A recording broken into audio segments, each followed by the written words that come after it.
How does a negative mental attitude affect a salesman starting out in the morning, Mr. Carnegie?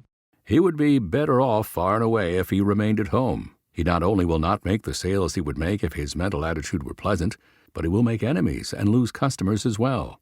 Would a negative mental attitude affect a professional man, such as, for instance, a lawyer or a doctor, Mr. Carnegie?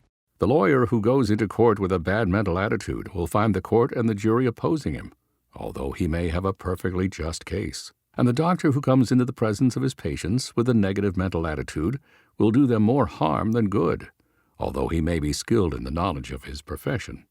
A man may have all the culture modern civilization can provide, and he may have a string of degrees after his name a yard long, and he may also be the most skilled man in his field, but he will be a failure, as surely as 2 and 2 make 4, if he carries a bad mental attitude around with him. The one thing people simply will not tolerate is a negative mental attitude.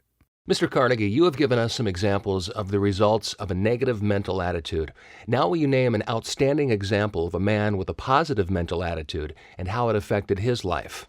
Take Charlie Schwab, for example, whom I have paid as high as $1 million in extra bonus in a single year. Analyze his personality in minute detail, and you will come close to discovering why many of my associates have accumulated fortunes of their own. Charlie came to me as an ordinary laborer. He had but little schooling and very few special talents for anything, but he had one important asset that gives you the clue to his success. He had a perfect mental attitude toward himself and all others with whom he came into contact. Where and how did he come by that attitude? Well, he probably was born with a favorable background for the cultivation of such an attitude, but he acquired the habit of expressing it because he was associated with a group of men who made it a part of their daily duty to develop and maintain a positive mental attitude.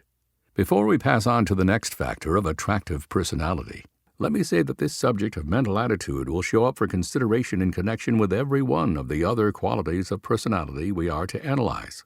It is definitely related to all of them, a fact that is very significant.